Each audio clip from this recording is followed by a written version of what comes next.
Je vais vous demander tout simplement, brièvement, de vous présenter, mais également d'expliquer votre structure en quelques mots.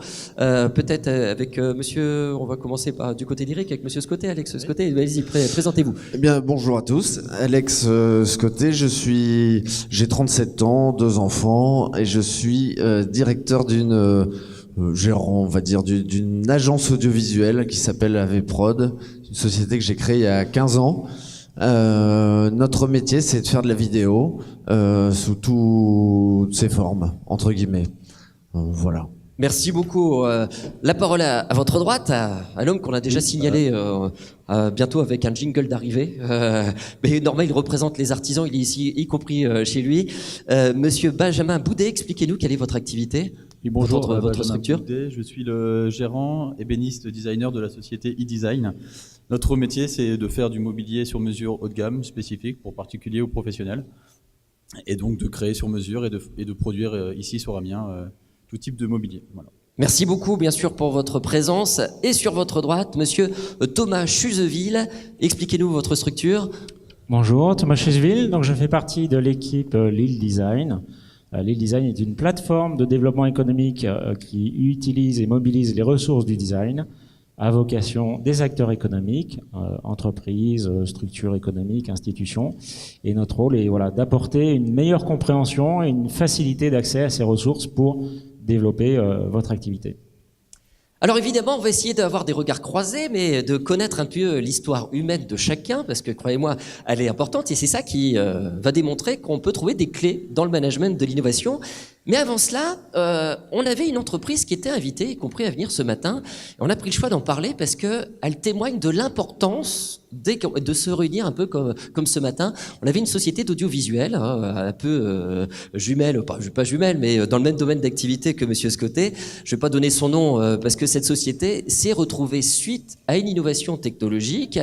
Elle s'est mise un peu en danger et elle n'a pas su s'adapter. Elle s'est retrouvée en liquidation il y a 15 jours. Alors, on a su, après avoir échangé avec lui, m'a donné l'autorisation, bien sûr, d'évoquer son cas. C'est pas du tout, on prend pas en piège. L'intéressant, c'est de pouvoir partir d'un échec pour pouvoir expliquer, évidemment, qu'est-ce qui aurait pu faire en sorte qu'on n'arrive pas à cet échec-là. Alors, on a recentré quelques éléments qui ont fait que cette entreprise, déjà, alors son idée, c'était, son innovation technologique, c'était de faire de la vidéo géolocalisée. Et il m'expliquait, moi, ce que j'ai mis 1 an à développer avec un ingénieur, Google a réussi à faire la même chose en 2 jours, et je me suis retrouvé en difficulté, y compris par rapport à ça.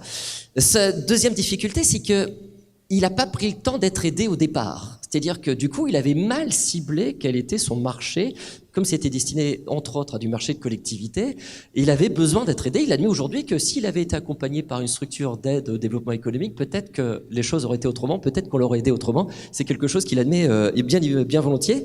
Aujourd'hui, il dit aussi que dans un domaine, on va en parler bien sûr avec monsieur Scotté, parce que c'est votre corps de métier, que dans des outils aujourd'hui qui coûtaient très cher il y a encore quelques années, il faut savoir saisir des opportunités et savoir adapter son offre.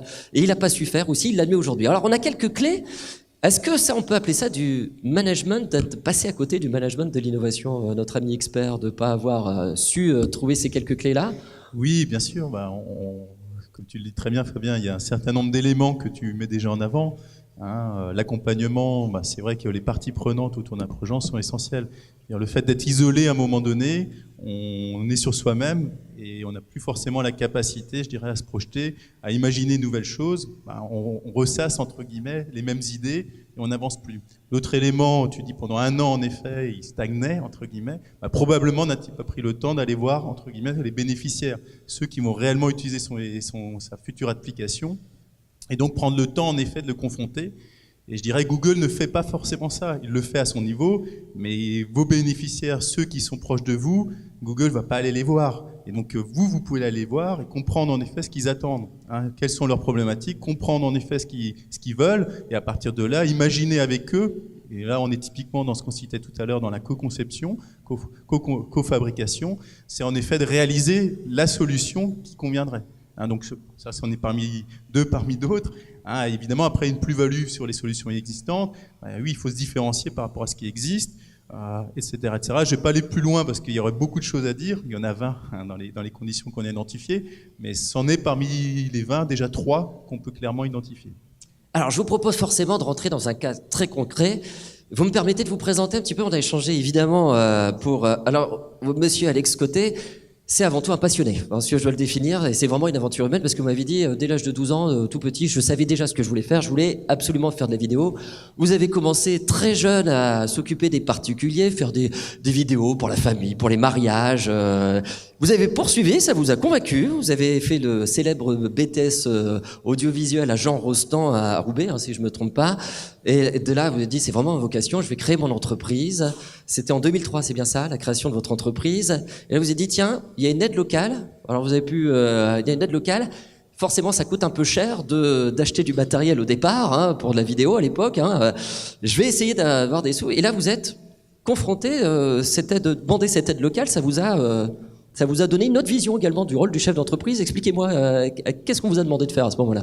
Alors, déjà, ça y est, je m'en souviens, c'était le clap à l'époque voilà. de Roubaix. Pour en avoir parlé lors de notre échange. En effet, c'était la première expérience. Du coup, on a une idée, on a envie de faire, on sait ce qu'on veut faire, on est passionné. Au-delà de ça, si on veut aller chercher des aides, c'est vrai qu'on rentre dans la partie un peu administrative. Oui, ok, ton projet c'est bien, t'es passionné, mais du coup, c'est quoi ton prévisionnel, comment si tu rembourserais cette aide, qu'est-ce que tu vises pour l'année, et donc on rentre dans cette partie un peu administrative. Et c'est vrai qu'en échangeant aujourd'hui avec le recul, je me dis que c'était quand même hyper important d'avoir ce regard au-delà de la passion de l'audiovisuel et de vouloir faire de la vidéo. Et c'est là où je rejoins un petit peu ce qu'on échangeait tout à l'heure aussi, c'est que y a quand même une dimension à savoir, oui, mais c'est pour qui, pourquoi, ça répond à quel marché. Et c'est vrai que ces aides m'ont un peu aidé à structurer déjà au départ et de se dire partons pas n'importe comment, et qu'est-ce qu'il faut faire pour pouvoir y arriver, quoi. C'est-à-dire que quand on est passionné, parfois on voit son cœur de métier, on veut faire de la vidéo, on regarde ce qui vous plaît, quoi. On en oublie que le rôle de chef d'entreprise, c'est d'avoir une vision. On voit que ça vous a marqué parce que c'est bien le cœur de votre intervention également. Par la suite, je vais quand même rappeler que après la création, vous avez eu des belles opportunités. Je vais rappeler un petit peu comme ce qui a été aussi le réussite de votre parcours. Vous avez été assez vite prestataire pour la diffusion TV de matchs de foot. Même après une petite rupture, vous êtes parti sur Paris, vous avez travaillé sur le Grand Journal pour Canal+, sur la Nouvelle Star pour M6, ce qui vous a permis à la suite de revenir et d'avoir une vision d'entreprise, de vous poser un petit peu, d'investir un petit peu dans votre entreprise. Vous avez pris le temps de la réflexion et notamment du management un petit peu. Alors expliquez-nous, c'est là où vous est venue l'idée de trouver quelques clés pour être singulier, parce que vous m'avez dit, tous mes concurrents, en principe, ils savent faire. Qu'est-ce qui va faire que moi, je vais sortir mon épingle du jeu? Oui, alors complètement. J'ai eu du coup la chance, comme tu le résumais, de faire une belle expérience de montée en compétences rapide sur Paris et même sur l'île, où j'ai pu me nourrir énormément du métier et de l'expertise de mon métier. Et ensuite, à un moment donné, est venue une décision à prendre où je continue à développer ma boîte et je me concentre vraiment dessus, ou je pars sur d'autres aventures. Je prends la décision donc de me concentrer sur la société et du coup, je commence à transformer tous mes clients. On était vraiment quasiment 100% particulier, et on va sur 2-3 ans basculer complètement sur le professionnel.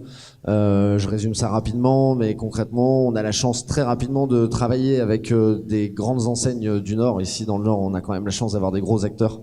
Par exemple dans la grande distribution, et du coup on est technicien comme les gens ici autour des conventions qui sont des moments stratégiques de leur entreprise. On parle de choses hyper privées, et puis donc moi j'ai mon regard de technicien où on met le micro en route, et en même temps j'ai mon oreille de patron qui dit waouh, quand même ces entreprises elles font 2000, 5000, 10 000, 20 000 personnes, et en fait, je rentre au cœur de leur système de fonctionnement, et j'ai la chance aujourd'hui d'être rentré au cœur de ces sujets-là et de me dire mais comment ils font pour essayer toujours d'avoir un coup d'avance et grandir si vite, quoi. Et en fait, on découvre des méthodes qu'ils mettent en place. Et puis et bien sûr ils font ça à 5000 ou à 10 000, et puis nous on se dit et pourquoi on le ferait pas à l'époque à 4 ou 5. Donc c'est ce qu'on appelle un processus de vision. Je ne vais pas rentrer dans le concept, mais concrètement, si aujourd'hui ce que j'en retiens, si on veut avancer dans une entreprise, il y a effectivement l'expertise de son métier. J'ai envie de dire que c'est ce qu'on se disait, Est-ce que moi je fais de la vidéo mieux que celui d'à côté? J'ai envie de dire que c'est comme un plombier. Un plombier, on l'appelle, il est expert, il doit savoir faire. C'est le minimum de ce qu'on demande. On nous appelle pour faire une vidéo. Mais du coup, je me suis surtout concentré sur dire, mais qu'est-ce qui va faire que nous, on va être différenciant de l'autre? Et ce processus de vision, il permet de vraiment avoir un temps d'avance. C'est-à-dire de se dire, ben voilà, notre métier dans 5 ans, ça sera quoi? Et c'est pas moi qui vais le dire, mais c'est l'ensemble de mes salariés avec qui on va réfléchir autour de ce sujet-là. Et ça doit surtout pas être un moment centré sur nous, ça doit être un moment centré sur l'écosystème et nous. C'est bien le mélange de notre expertise et le mélange de ce qui se passe dans le monde. La vidéo aujourd'hui, aux États-Unis, on est peut-être plus avancé sur certains sujets, on l'est peut-être moins sur d'autres. Comment ça se passe, comment ça évolue dans les entreprises? La vidéo, ça devient, bah oui, c'est un moyen de communiquer. Mais bon, ça va servir quoi? Et donc en fait, dans le parcours sur ces 15 ans, je vais aller assez vite, mais on a fait donc 2 processus de vision. Et le premier processus de vision nous a fait prendre conscience d'une chose qui était en fait essentielle juste à côté de nous, c'est que bon, bah c'est bien, on fait de la vidéo, c'est génial. Mais faire de la vidéo, c'est pourquoi? Ça sert à quoi? Ça va servir quoi? Et en fait, c'est hyper important de structurer en fonction des besoins des métiers d'entreprise et pas juste de dire, bon, on va faire une vidéo pour faire une vidéo. Parce que c'est là où toute la différence va se faire. C'est qu'on peut faire une vidéo pour former des gens, pour les faire monter en compétences. C'est un vrai besoin d'entreprise aujourd'hui. Il y a une nouvelle norme sécurité qui se met en place. Et ben, comment on va former 100% de nos collaborateurs? Ben, peut-être que la vidéo pourra être un moyen pour répondre à ce besoin de monter en compétences. Ça va être une chose.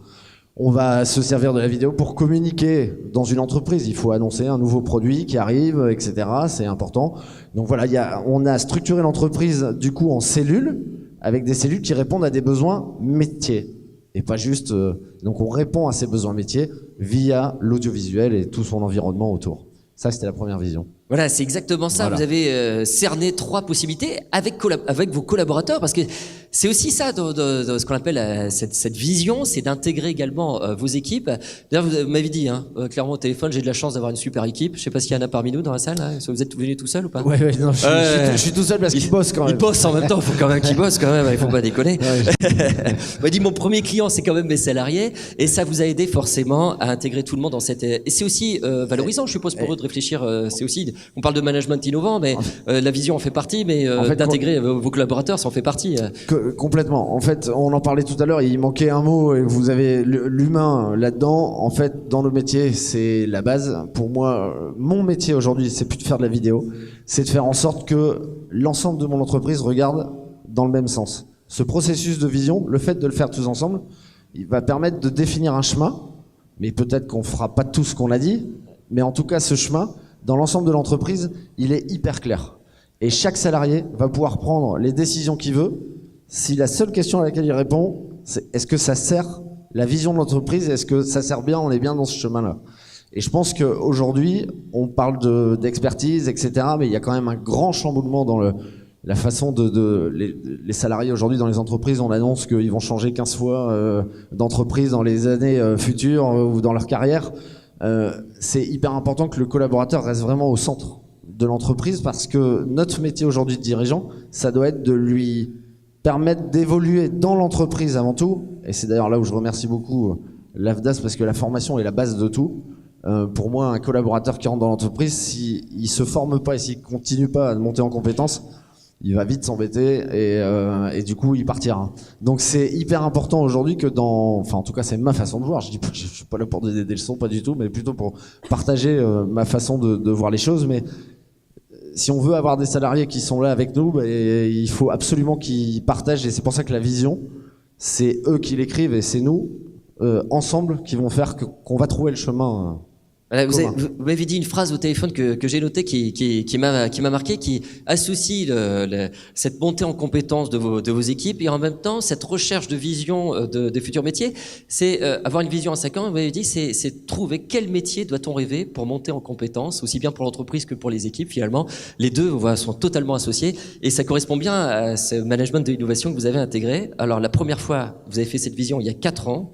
Vous avez donc, au lieu de dire je suis une société qui fait de l'audiovisuel, vous avez segmenté. Aujourd'hui, je réponds à 3 métiers. Je suis une société avec, alors vous avez segmenté, je vais donner les noms, hein. Event Connect. Ça veut dire que vous êtes une...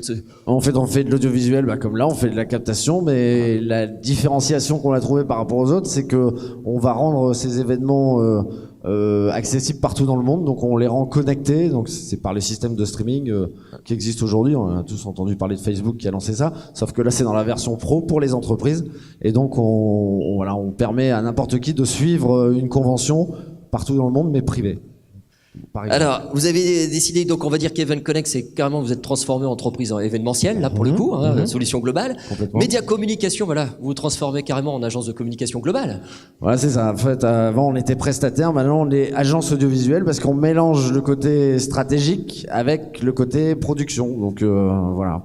C'est là où ça change. Et pareil, vous l'avez dit, la vidéo, c'est un vrai outil pédagogique. On va faire du conseil en pédagogie et l'outil, ça deviendra la vidéo. Mais vous avez su, à travers votre pôle de compétences, définir plusieurs métiers et satisfaire ses besoins.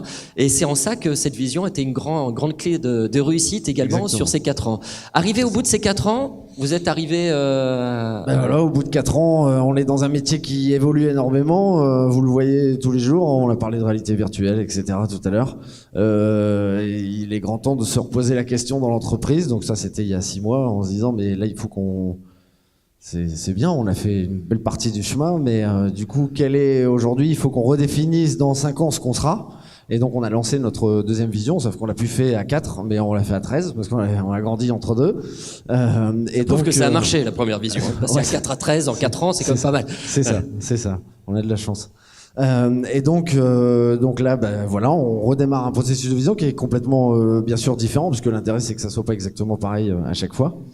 Et donc là, on vient de sortir de cette vision qui nous amène à, comme on le voit, les métiers de la vidéo aujourd'hui sont beaucoup plus accessibles. On en parlait encore tout à l'heure. Nous, on a surfé sur cette vague aussi il y a quelques années, quand avant on achetait une caméra, ça coûtait 15 000 €. Aujourd'hui, ça en coûte 2. Donc il y a effectivement une accessibilité de marché qui est beaucoup plus importante. Et on se rend compte que les métiers de l'audiovisuel changent.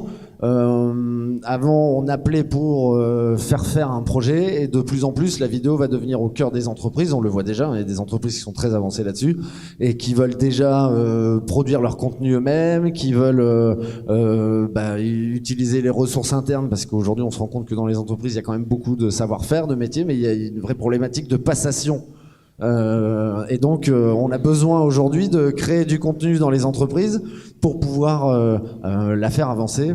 Et donc on se rend compte que le marché de l'audiovisuel, où nous on est une agence audiovisuelle et on nous appelle pour faire un projet, en fait ça n'est que un quart du marché de l'audiovisuel, parce qu'aujourd'hui il y a plein de gens qui veulent faire eux-mêmes ou faire ensemble, et donc on ouvre une offre beaucoup plus grande avec le village AV Prod qu'on va lancer, qui est tout récent. Donc c'est concrètement un rêve commun d'entreprise.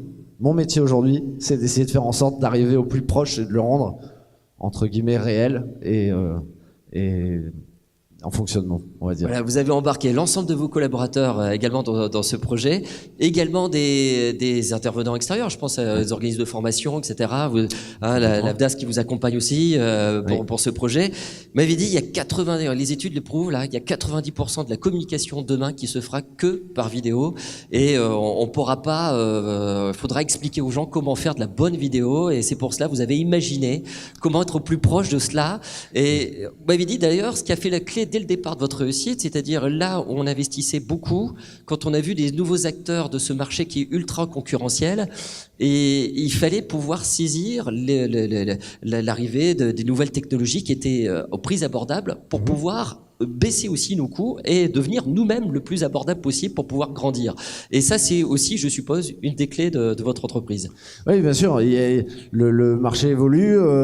Avant, pour faire, une régie, ça coûtait 50 000 €. Aujourd'hui, on peut l'avoir pour 5 000 €. Bon, alors c'est génial. Du coup, c'est beaucoup plus accessible. Donc nous, on a surfé sur ce marché-là. Après, c'est comment on va faire du différenciant et qui va faire qu'on va être au moins au même niveau que l'autre, ou voire mieux, c'est ce qui est encore mieux.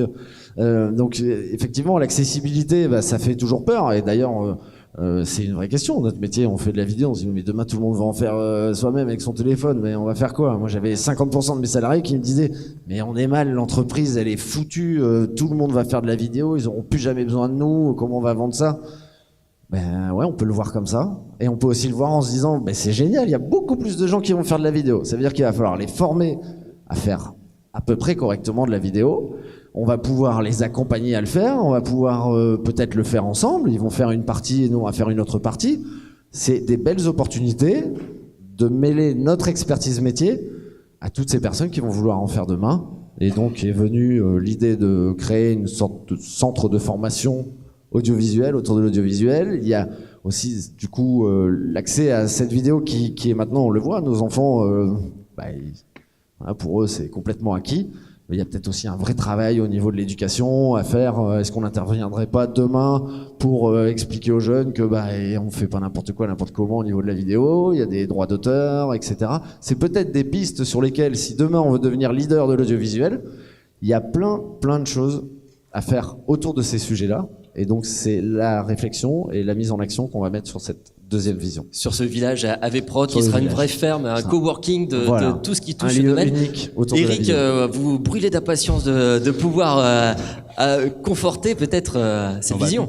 Déjà félicitations pour ce très beau projet d'entreprise qui est sur un environnement hyper concurrentiel, donc c'est pas évident, loin de là, de se démarquer et de trouver de nouvelles idées. Alors, simplement quelques remarques et quelques compléments. Mais c'est vrai que c'est très très intéressant de voir qu'on a bien 3 éléments qui sont les bases un peu de tout projet d'entreprise. C'est en effet une vision partagée, donc cette volonté à partir de convictions fortes de construire une vision partagée avec ses collaborateurs, je dirais aussi ses parties prenantes, l'ensemble des personnes en fait qui je dirais, interviennent à un moment ou à un autre dans le projet d'entreprise. Le deuxième élément, et ça me paraît vraiment très très intéressant sur ce cas-là, c'est en effet trouver des problématiques. Alors qu'est-ce qu'on appelle une problématique? C'est un problème récurrent et partagé par suffisamment, je dirais, de personnes intéressées, bénéficiaires finaux. En l'occurrence ici, on voit que on est dans un environnement mouvant, changeant, dans je dirais, un marché qui se transforme. C'est pour ça innover, à quelque part, ça devient une nécessité pour s'adapter, se renouveler. Et là, en effet, typiquement, on voit que les problématiques il y a 5 ans sont plus les mêmes aujourd'hui. Et aujourd'hui, les gens aspirent à autre chose. Et donc, en effet, il faut repenser, en effet, son offre par rapport aux problématiques qu'on peut identifier dans cet environnement. Et le troisième élément, qui est aussi, je dirais, la base de tout projet d'entreprise, c'est les compétences. Les maintenir dans le temps. Et être en capacité, en effet, d'apporter, je dirais, des savoir-faire, renouveler ces savoir-faire pour, en effet, être ensuite en capacité de tenir la promesse qui sera faite aux clients. Et ça passe nécessairement, je dirais, par une mise à niveau des compétences. Vous voyez, donc, compétences, vision, problématique, c'est vraiment le cœur même, je dirais, de tout projet d'entreprise. Et ce qui était très intéressant, et je ne vais pas m'étendre plus que ça, c'est comment vous avez apporté de la valeur par rapport à ça, vous différencier, donc en effet, apporter une plus-value par rapport à ce qui peut exister, ce qu'on n'a pas pu peut-être trouver dans le projet qu'on parlait tout à l'heure, qui a malheureusement abouti à une liquidation, et aussi, je dirais, cette nécessité d'être toujours connecté aussi à son environnement, à ses parties prenantes, pour que les perspectives soient partagées par d'autres personnes et que les bénéficiaires, je dirais, de vos solutions soient tout de suite, je dirais, intégrés dès le départ dans le projet. Voilà, bon, il y a plein de choses à dire, mais c'était passionnant. Bravo. Vous pouvez l'applaudir parce qu'effectivement, c'est une belle réussite, je pense. Merci. Un bel exemple concret. Avez-vous des questions? Est-ce qu'on a peut-être d'autres entreprises qui sont dans l'audiovisuel, dans le même secteur d'activité, qui peut-être voudraient échanger, ou si vous avez des questions sur ce sujet, sur cette vision qu'on peut apporter, c'est une vision qu'on peut amener à différentes structures, évidemment, cette innovation, ce temps sur lequel on va restructurer l'ensemble de l'entreprise avec les collaborateurs pour avoir une vision commune. Alors, dans ces cas-là, on va laisser la parole sur votre droite à un homme qui a une histoire d'entreprise un peu plus récente, parce que votre entreprise a été créée en 2013. Vous êtes cofondateur, Monsieur Benjamin Boudet, et on l'a dit tout à l'heure, vous avez été notamment remarqué cette semaine, je pense. L'article est sorti ou pas? Dans les Échos, vous êtes ébéniste avant tout et créateur de la société e-Design. Alors expliquez-nous quelle est la particularité d'e-Design justement. La particularité de e-Design, c'est... alors tout simplement, nous, on a un métier ancestral, l'ébénisterie. L'ébéniste tel qu'on le connaît est né sous Louis XIV. Et en fait, le métier a très peu évolué depuis. Donc le principe même de l'ébénisterie, la différenciation entre un ébéniste et un menuisier, peu de gens la connaissent, c'est que l'ébéniste travaille des feuilles de bois qui à l'époque étaient rares à trouver, donc pour pouvoir faire des grandes surfaces de meubles et d'ensemble de pièces, on les coupait en fines feuilles, donc des bois précieux qui mettaient des années à venir par bateau. Et donc c'était plus compliqué à travailler, plus fin, plus délicat. Donc le métier d'ébéniste est venu de l'ébène, contrairement au menuisier qui lui travaillait plutôt des escaliers, des coffres et des fenêtres en massif. Donc il y a un vrai métier qui est né de l'ébéniste, avec un vrai savoir-faire, des compétences très pointues, nous on aime à dire qu'on travaille au 10e de millimètre. Aujourd'hui encore plus avec des nouvelles machines. Mais donc voilà vraiment la différenciation de l'ébénisterie. Ça a très peu évolué avec le temps. C'est-à-dire qu'il y a encore 15 ans, 20 ans, c'était un métier vieillissant. Mon grand-père était ébéniste, mon arrière-grand-père était ébéniste, on avait un rabot dans le fond du garage. C'était un métier voilà, qui faisait plus forcément kiffer et puis qui était un petit peu un peu vieillissant. Il y a toujours des études qui existent au lycée des métiers d'ameublement de Saint-Quentin, sur Paris, à l'école Boulle. Donc des vrais métiers qui perdurent et ça c'est très bien. Donc en fait on a choisi d'être ébéniste, c'était une vocation parce que pour fabriquer des meubles, il fallait être ébéniste. Faire un métier, c'est bien, il faut essayer de toucher l'excellence. Donc on a souhaité être ébéniste avec mon associé Geoffrey Lion, qui n'est pas là aujourd'hui et qui est co-gérant de la société avec moi. On était amis de base, on s'est connus durant les études à Saint-Quentin. Donc en fait, nous, notre métier, c'est de concevoir des meubles. On est extrêmement spécifique, extrêmement pointu dans la conception de meubles, et uniquement des meubles. Quand on a créé en 2013, donc on avait 22 ans, 23 ans, on s'est demandé, donc faire des beaux meubles modernes, parce qu'aujourd'hui la tendance va plutôt vers ça, c'est bien, encore faut-il savoir les vendre, et c'est pas sur un papier, un crayon qu'on va pouvoir vous faire rêver, vous faire imaginer votre futur projet. Et donc étant assez jeune à cette époque, et puis un peu accro de nouvelles technologies, on s'est directement mis à la 3D durant nos études. Donc la 3D, ça existe depuis des années, hein. C'est pas jeune. Hein. Sauf que l'utiliser et dessiner des pièces sur mesure par rapport à un besoin réel, c'était pas forcément connu ou c'était assez novateur à l'époque. Donc durant nos études de DMA, diplôme des métiers d'art, qui est le saint graal de l'ébénisterie, hein. Il y a des CAP, des bacs pro. Le DMA, il y a 5 écoles en France. Un petit peu partout en France, c'est des écoles, il y a 2 sections de 10 étudiants. Donc il y a très peu de DMA qui sortent en ébénisterie, hein, parce qu'il y a maroquinerie, il y a d'autres métiers d'art dans cette section. Donc en fait, on a fait tout notre projet en intégrant la 3D. Donc j'ai été faire un stage sur Paris dans une société de modélisation 3D, là où tous les collègues, les camarades allaient en sellerie pour faire du cuir, aller en feuille d'or, aller en tournage de bois. Et donc j'étais le premier à aller faire un stage en réalité, en 3D. Et ça m'a permis d'acquérir des compétences, de voir qu'il y avait vraiment quelque chose à faire. Et donc du coup de pouvoir dessiner mon projet de DMA, d'études, en 3D, de faire tout mon dossier technique en 3D. Bon, voilà, bref. En tout cas, ça m'a créé une petite passion, une petite flamme dans ce métier connexe à notre métier de création, hein, qui est un outil, vraiment qui est un outil. Et ensuite, on a créé la société peu de temps après nos études. On a fait une licence sur Amiens dans la création d'entreprise à l'IUT d'Amiens, licence dirigée par monsieur Francis Hénard, qui nous a permis de mettre en place notre projet d'entreprise. Donc on a fait de l'intelligence économique, du management, un peu de comptabilité pour avoir quelque chose de viable. On a travaillé en tant que commercial 1 an ou 2 pour se faire un petit peu d'argent, hein, parce qu'on n'a pas forcément de sous et qu'il faut bien commencer avec quelque chose. Et ensuite, on a créé notre projet en mars 2013. En intégrant directement la 3D, on avait peaufiné l'outil, on s'était vraiment acharné dessus, creusé la tête pour vraiment essayer de faire quelque chose. Et donc, on a eu nos premiers clients en 2013. Et on a réussi à les trouver grâce à une modélisation 3D de leurs projets, de leurs besoins. Donc il y a tout un aspect créatif, c'est-à-dire on est technicien, je suis technicien de base, je suis passionné. Et donc ça permet de transcrire le besoin du client à travers notre interprétation et de le transcrire visuellement sur un écran, sur un papier, avec des rendus photoréalistes. Et déjà, c'est voilà, vous voulez votre meuble de salon, voilà à quoi il va ressembler. Et ce meuble-là, c'est avec tel matériau, c'est tant. Et là, il y a une vraie projection, il y a un vrai besoin, le client se projette, et du coup, on peut valider un devis et commencer à fabriquer, et après, à nous, les contraintes techniques. Donc, on a commencé par de simples images, vraiment pas forcément très belles au début, et puis, en fait, on s'est rendu compte qu'on ne pouvait que vendre des meubles sur mesure en faisant de la 3D. Donc, on a creusé l'outil, et puis on a un peu chiader la méthode, et puis petit à petit, on a commencé à évoluer jusqu'à arriver à la réalité virtuelle. Je vous expliquerai ça un petit peu après. Parce que la problématique, déjà, c'est de vendre. Si on ne vend pas, on ne peut pas produire. Une fois qu'on a vendu, il faut produire. Donc on a une deuxième problématique qui était la production. L'innovation va se porter premièrement sur l'aspect commercial à travers la 3D, la réalité virtuelle. Et la deuxième innovation, entre guillemets, c'était de pouvoir produire un métier d'art de très très grande qualité. On tend vers le luxe, on tend vers l'exigence absolue.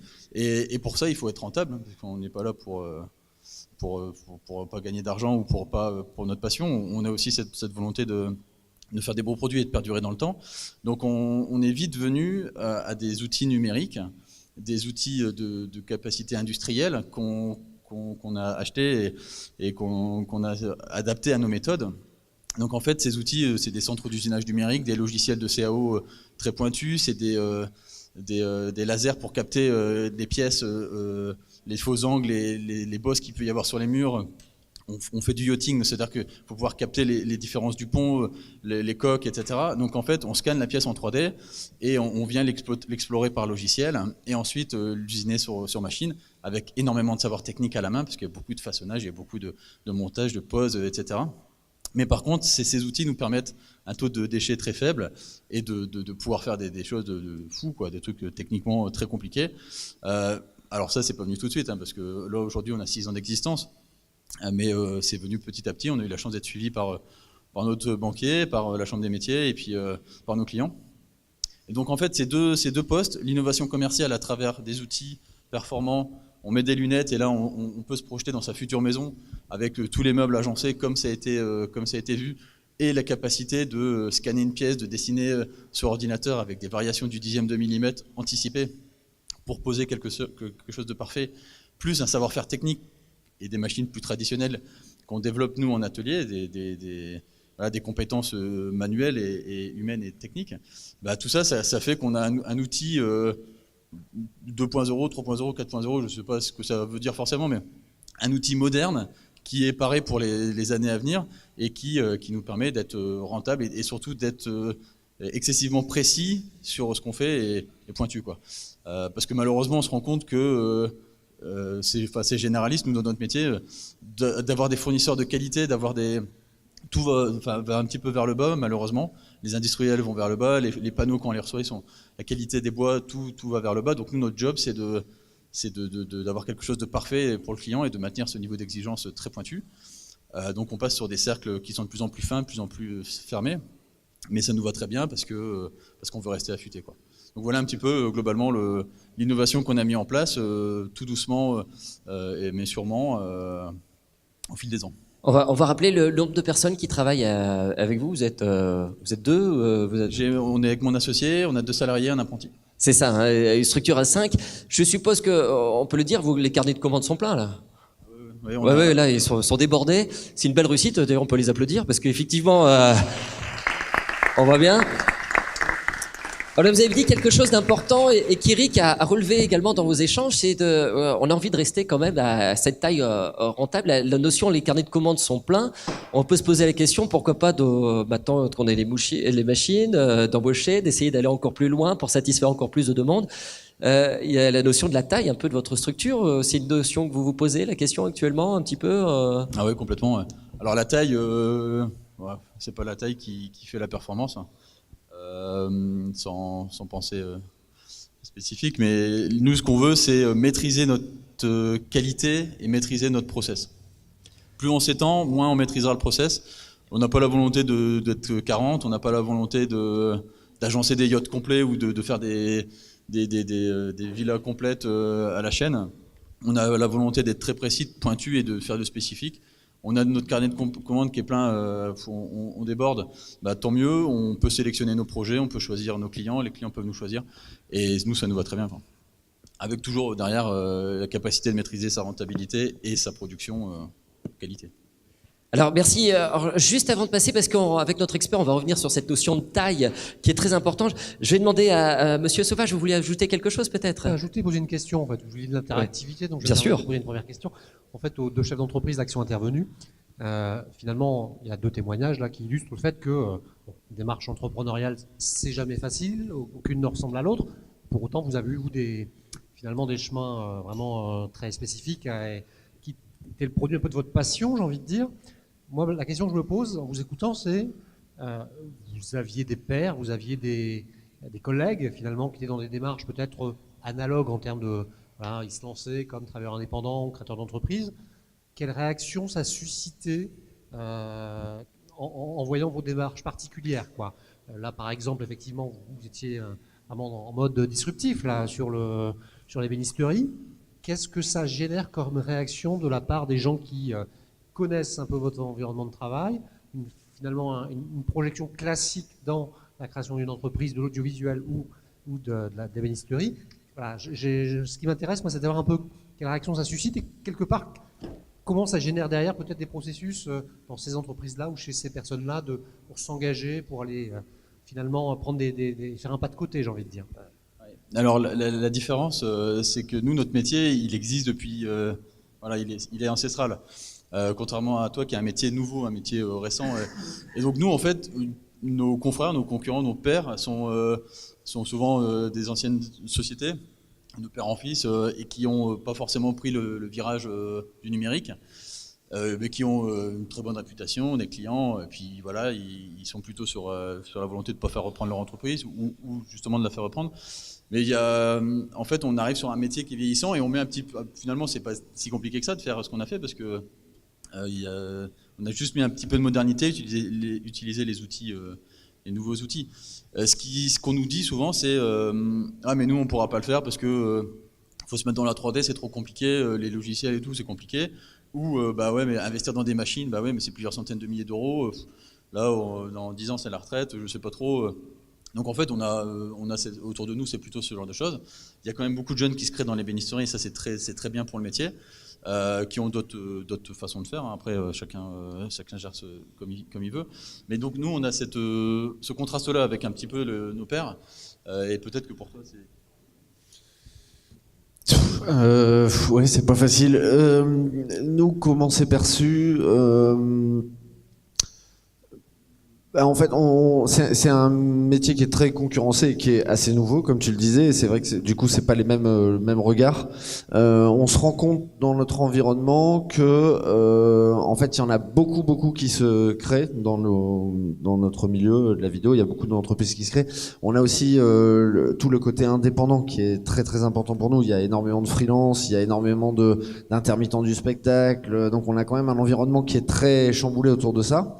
Après, les sociétés un peu comme la nôtre, voilà, il y en a 3-4 qui sont là depuis 20 ans et qui sont vraiment dans des... En fait, on trouve un peu des expertises. Il y en a qui sont un peu plus réputés pour un style. Donc bon, voilà, ça évolue dans ce sens-là. Il y en a aussi beaucoup qui malheureusement, voilà, quittent le navire. Après, c'est perçu... En fait, en tant que chef d'entreprise, on a du mal à savoir exactement comment la concurrence fait à ce niveau-là. La seule chose que je me rends compte, c'est que si on prend pas les virages, ça peut aller vite. C'est surtout ça. Eric, vous vouliez ajouter quelque chose? Oui, je pense qu'en effet, on est typiquement sur les questions d'avantages exclusifs en fait qu'on peut développer. Je crois que dans les 2 témoignages, ça a été très frappant. Le premier, on a notamment la dimension réseau.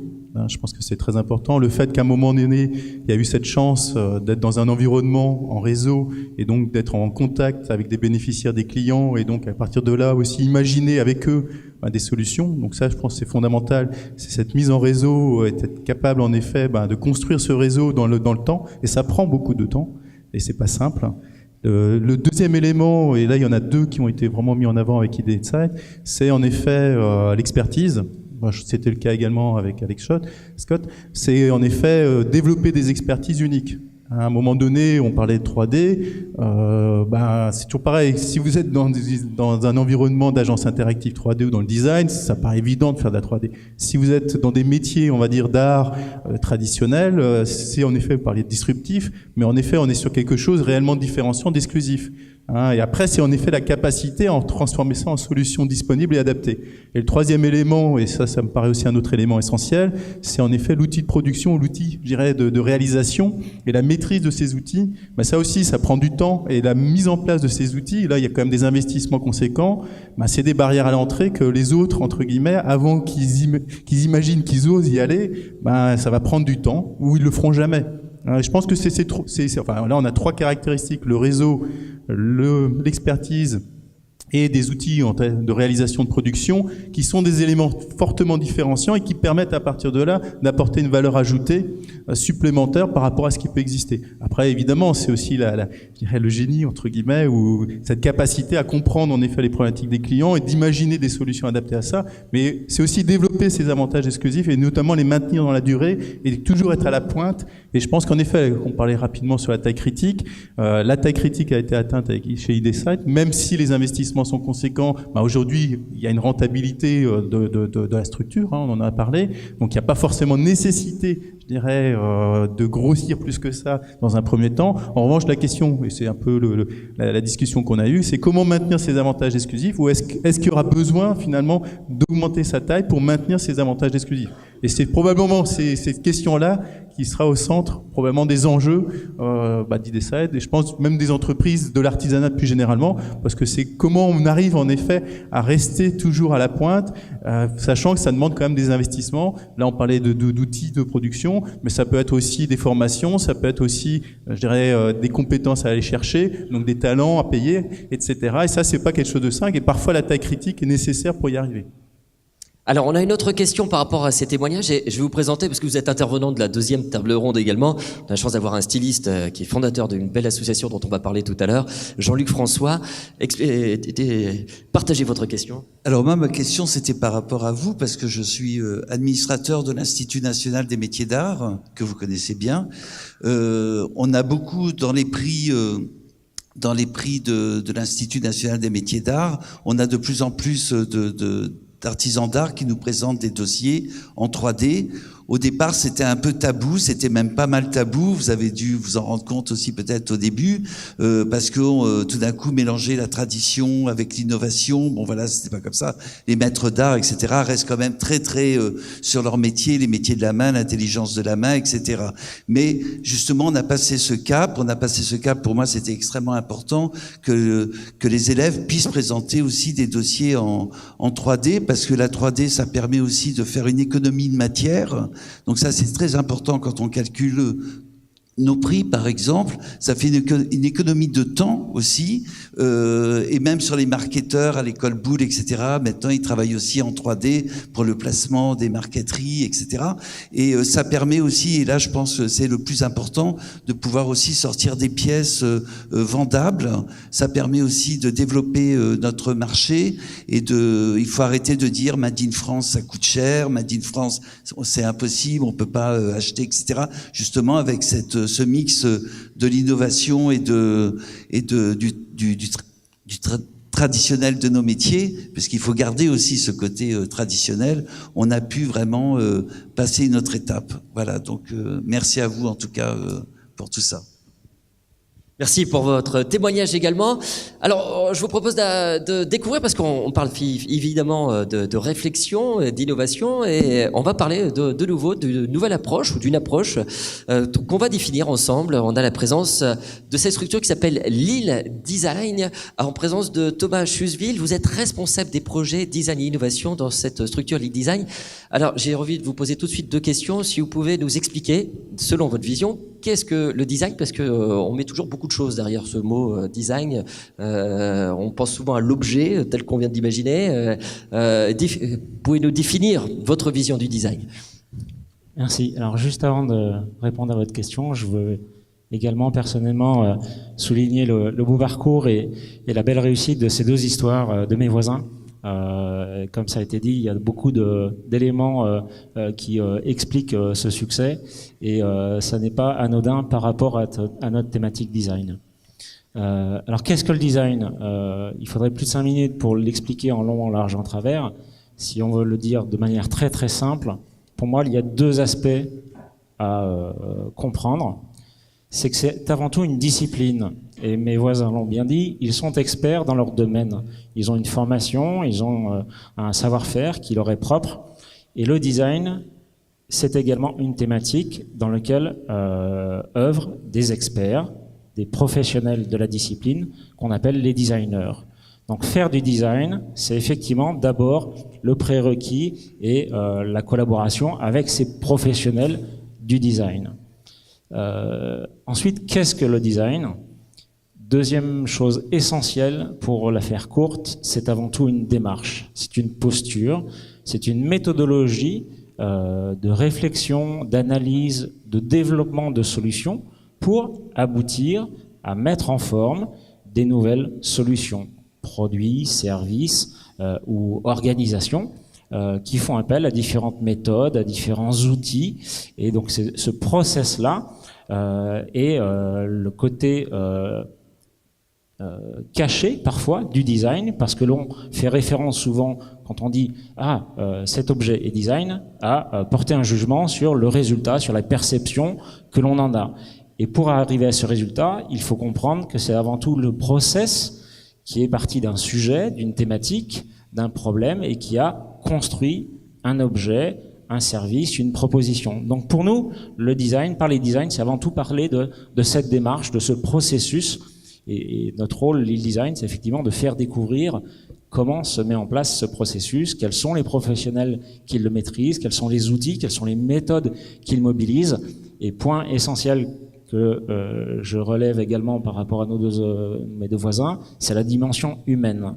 C'est la place de l'humain dans cette démarche. Et le design cherche avant tout à remettre au centre de ces questions-là le rôle de l'homme, de l'individu, pour imaginer des réponses qui soient les plus en adéquation avec leurs besoins, avec leurs attentes, avec leurs évolutions de mode de vie, de mode de société, de notre économie. Donc voilà un petit peu les quelques éléments que je peux partager sur qu'est-ce que le design. Alors merci, parce que c'est pas forcément évident de répondre à cette question. Eric, est-ce que les entreprises, de manière générale, tout le monde se rend compte qu'il fait parfois du design dans son organisation? Est-ce que du management de l'innovation, c'est aussi faire, d'une certaine façon, avoir une réflexion de design? Est-ce qu'on le perçoit comme ça dans votre réflexion également? Oui, je dirais le design est un peu partout. Maintenant, ça a été dit, et je pense que c'est vrai, c'est que c'est une démarche, c'est une méthode, c'est une rigueur. Et c'est pas simple, entre guillemets, d'y arriver. Comme je dirais, toute approche. Alors, ma perception, mais moi je ne suis pas designer, donc j'aurais la modestie de laisser Monsieur Chusville compléter. Mais je dirais, à mon sens, en effet, c'est réussir à imaginer, à concevoir, à partir probablement d'une problématique d'un bénéficiaire, notamment final, celui qui va réellement tirer profit, je dirais, d'une solution, justement cette solution en question. Et réussir à créer cette solution adaptée, parce que le mot fort, on a parlé d'adéquation, mais c'est, à mon sens, c'est ça, réussir un projet de design, c'est avoir cette adéquation. Nous, notre volonté, oui, c'est pareil, c'est que le projet d'entreprise ou le projet innovant porté par l'entreprise, il y a une adéquation avec l'équipe, avec ceux qui le portent, avec le leader, entre guillemets, qui peut amener le projet. Plus globalement aussi avec son écosystème, son environnement. Et donc c'est bien cette rencontre-là et ce qui fait l'unicité aussi de tous les projets, entre guillemets, menés, et ce qui demande, comme je dirais dans le management de l'innovation, une démarche forcément à quelque part structurée, méthodique pour y arriver. On parlait de s'organiser pour innover. Je pense pour le design c'est pareil. Ça demande au départ de bien préparer, de bien savoir. On parle de design thinking. Le design thinking, il y a toute une démarche et c'est bien une démarche qui se construit. J'ai eu la chance, en effet, dans des expériences passées, de travailler avec des designers. J'ai vu en effet l'importance, je dirais, de bien poser les éléments étape par étape et construire. Et à un moment donné, on arrive en effet à des éléments qui permettent de se dire ça y est, on est dans le bon et on peut progresser. On parlait de 3D. Moi, j'ai eu la chance aussi de travailler dans des entreprises 3D. C'est vrai que c'est des projets assez complexes, qui demandent des savoir-faire assez différents. Réunir ces savoir-faire, ça passe par une démarche méthodique.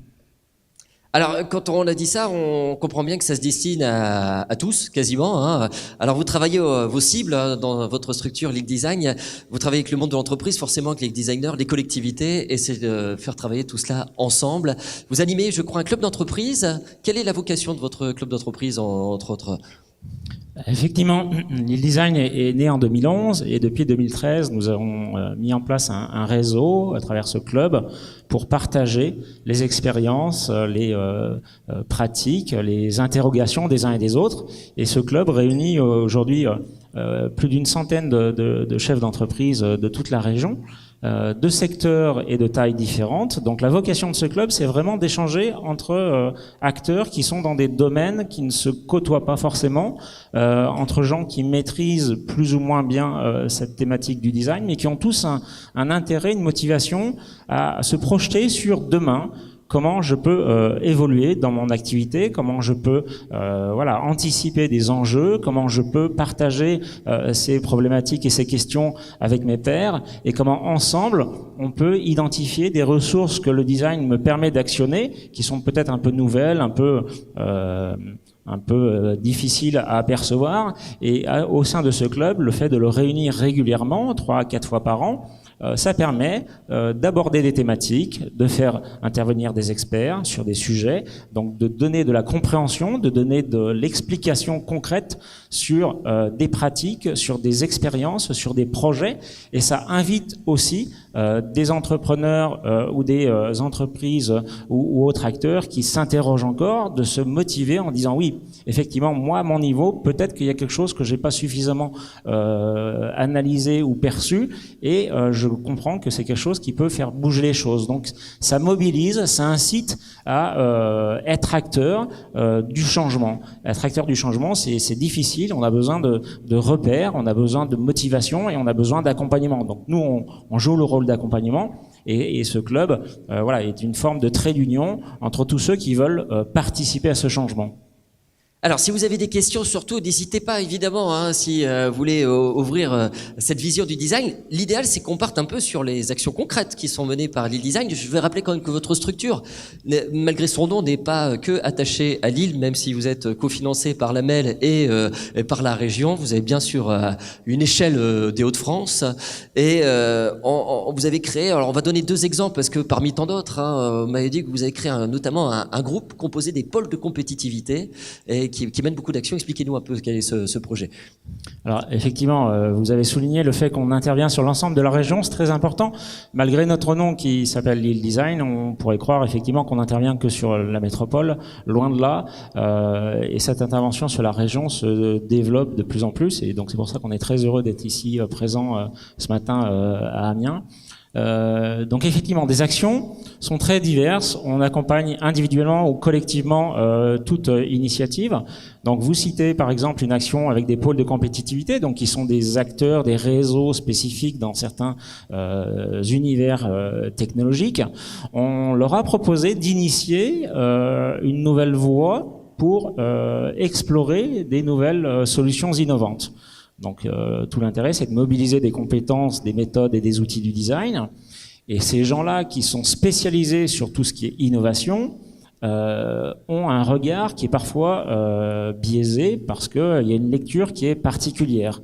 Nous, notre proposition était de dire, on vous propose de mener tous ensemble une démarche en associant plusieurs secteurs, donc plusieurs domaines de scientifiques, donc le commerce, le transport, les matériaux, le textile, et d'inviter des entreprises de ces secteurs-là à se rejoindre en formant un groupe pour être accompagnés avec des designers et explorer des enjeux nouveaux, des pistes nouvelles d'innovation. Donc le but était à la fois une démarche collaborative, participative donc avec le designer, pour chercher où étaient les enjeux et quelles étaient les nouvelles pistes potentielles pour créer de la valeur. Et donc ça nous a amené sur des solutions et des orientations très diverses, sur des nouveaux produits, sur des nouveaux services, sur des nouvelles organisations internes de comment je gère ma créativité et mon innovation dans ma structure, de comment je me repositionne sur des marchés, de comment je me diversifie pour aller capter des nouvelles parts de marché,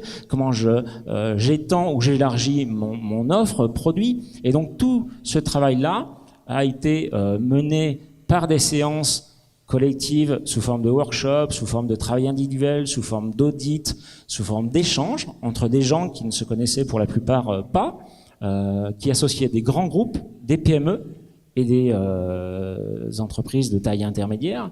Et ces gens-là ont découvert, finalement, ils partageaient des enjeux communs. Et c'est comme ça qu'on a pu les mettre en synergie ensemble, les faire travailler ensemble pour arriver au bout du bout à une solution qui leur était personnelle. Et donc, toute l'originalité de notre démarche, ça a été de dire, découvrez finalement comment le design peut interpeller, interroger des enjeux, sans forcément attendre du designer qui dessine, mais qui l'analyse, qu'il suscite les échanges, qu'il ouvre des perspectives sur des opportunités ou des éléments qu'il a captés, que l'entreprise ne perçoit plus parce qu'elle est dans son quotidien. Et donc ce regard extérieur a permis d'identifier ces opportunités. Et finalement, au bout du bout, chaque entreprise a eu un cahier des charges sur une opportunité à fort potentiel qu'elle avait avec une feuille de route pour la développer. Donc tout l'intérêt pour nous a été de démontrer que le design n'est pas le résultat d'un objet ou de quelque chose que je dis être esthétique ou contemporain ou qui me plaît ou pas, mais de dire c'est avant tout des professionnels qui m'aident à construire un raisonnement nouveau, à explorer des voies nouvelles de collaboration, et tout ça permet de travailler autrement, de se projeter et d'accompagner surtout une stratégie d'entreprise. Voilà, alors ça c'est le premier exemple. On voit à quel point c'est très concret, hein, parce que là, du coup, vous offrez d'autres opportunités des entreprises sur des capacités qu'elles avaient déjà en soi. C'est juste une question de vision, encore une fois, que vous offrez. On va donner un deuxième exemple également d'action qui est assez probante. D'ailleurs, j'ai vu que vous en aviez fait écho, y compris sur votre stand, pour échanger, y compris avec Monsieur Chuseville sur cette heure du midi. C'est un projet européen. Vous avez voulu vraiment donner une échelle européenne également à ces échanges. Alors expliquez-nous quelle est cette démarche. Alors, on a la chance d'être en zone transfrontalière, et effectivement, c'est une vraie chance, puisqu'on a des partenaires, des possibilités de collaboration avec nos voisins belges, qu'ils soient flamands et wallons, et l'on mène depuis 2017, dans le cadre d'un programme européen, soutenu par des fonds européens et régionaux, un programme de 4 ans, qui réunit 12 partenaires, qui sont des acteurs spécialisés ou pas du design, qui ensemble proposent des services pour aider des PME de cette zone transfrontalière à innover en mobilisant les ressources du design. Donc vraiment, c'est très pragmatique. C'est je suis une PME sur cette zone transfrontalière, j'ai besoin d'innover, j'ai besoin de me développer, j'ai besoin d'améliorer ma compétitivité ou mon organisation. Comment ce projet qui s'appelle Tripod, c'est le nom du projet transfrontalier, comment Tripod peut m'aider à mener ce projet. Et donc nous, on intervient sous forme méthodologique, avec un diagnostic, une démarche d'accompagnement, avec des outils qui permettent d'aider l'entreprise à poser son projet, à identifier ses ressources, nous à mobiliser des expertises que l'on va chercher, que l'on va qualifier en fonction de la problématique. Donc c'est tout l'enjeu de la collaboration et de trouver les bons profils. Et ensuite, on accompagne le développement de cette solution pour que l'entreprise soit sécurisée dans son chemin d'innovation, parce que c'est risqué, on s'interroge. Et donc tout notre programme d'action tourne autour de ça. Donc on accompagne des démarches individuelles. En parallèle de ça, on propose aux entreprises de participer à des formations. Donc c'est une façon pour elles de pratiquer des méthodes, de pratiquer des outils qu'elles vont pouvoir intégrer en interne, de monter en compétences, et donc du coup d'être plus à même de collaborer et de dialoguer avec des designers.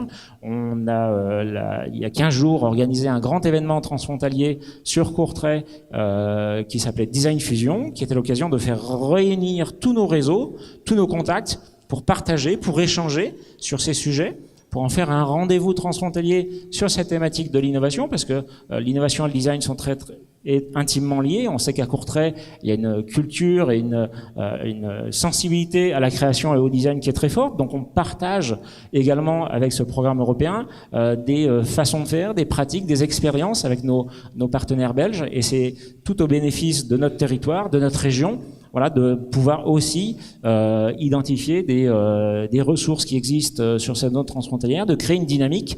Donc c'est un programme qui est en cours, qui peut intéresser des entreprises ici de la métropole d'Amiens et de la grande région au sens large. Donc c'est pour ça qu'on est très heureux de pouvoir en parler, et ça permet voilà de se sentir, je dirais, moins seul sur des démarches d'innovation qui sont parfois un peu considérées comme des démarches risquées ou solitaires. Non, ce sont des démarches qu'il faut partager, qu'il faut construire, il faut savoir s'entourer, et c'est comme ça que l'on peut prendre des chemins détournés. Alors justement, de l'Europe, on va mettre en lumière encore davantage cette réflexion, également les entreprises qui ont envie d'y concourir. Parce que on en entend beaucoup parler, on entend déjà beaucoup parler, et il y a à voir Lille qui va devenir la capitale mondiale du design, Lille Design 2020. Alors, il y a un comité d'organisation qui va s'occuper notamment de cet événement, mais vous êtes aussi à l'initiative de cet événement, Lille Design, puisque c'est vous qui avez poussé Lamel à porter sa candidature, c'est bien cela? Tout à fait. Alors, vous avez probablement entendu des échos de cette labellisation, de cette désignation de Lille Métropole, capitale mondiale du design en 2020, donc dans un peu plus d'un an. Il s'agit d'un titre qui est donné à une capitale mondiale tous les 2 ans. Nous sommes encore en 2018, c'est Mexico qui vient de terminer son année mondiale et qui a passé le relais à Lille pour 2020. Donc qu'est-ce que c'est?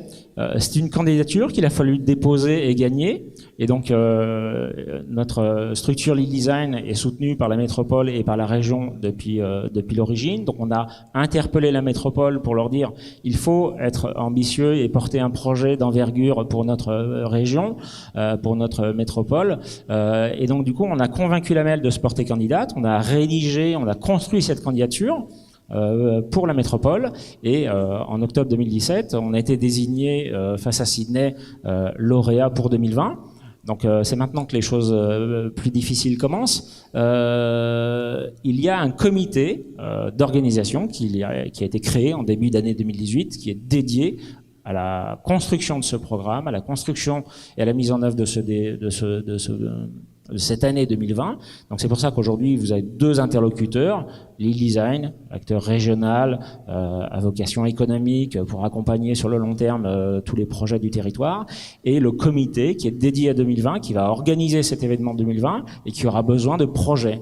Et donc ces projets, ce sont vous, les institutionnels, les acteurs économiques, les entreprises, les startups, le grand public, le citoyen, les académiques et j'en passe, qui peuvent être force de proposition pour dire voilà, moi j'ai un sujet sur lequel sur lequel je travaille, qui est innovant, qui est en rupture, qui est original, qui est interpellant parce que c'est quelque chose de nouveau. Et donc vous pouvez vous porter candidat pour faire partie de la programmation en 2020 et donc profiter de 2020 pour montrer et partager au monde entier qui viendra nous rendre visite qui vous êtes, ce que vous faites, ce que vous avez mis en place et comment le design, comment vos démarches, comment vos méthodes vous ont permis de développer votre solution.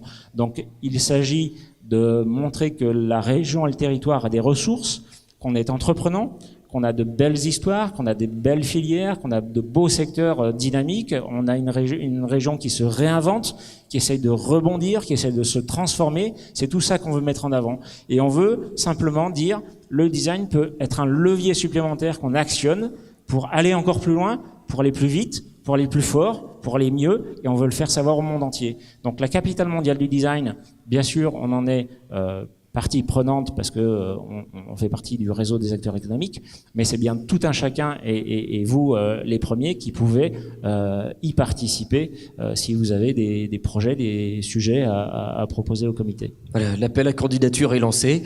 Voilà, si vous avez un projet, on l'a compris, c'est destiné vraiment à tous, y compris, et on en oublie parfois, le volet purement économique dans vos projets. C'est bien ce qu'on vient démontrer avec cette vision. On arrive à la conclusion de cette première table ronde. Je vais vous inviter bien sûr à applaudir l'ensemble de nos intervenants. Merci beaucoup. Je ne doute pas que certains d'entre nous auront des idées pour venir vous voir et peut-être candidater pour être visibles également lors de cet événement. Face à Sydney, quand même, on a gagné la région et sa capitale, Lille. Face à Sydney, on peut quand même en être fier pour cette capitale mondiale, Lille Design 2020. Merci, messieurs. Je garde Eric avec moi et je vais inviter bien sûr, merci.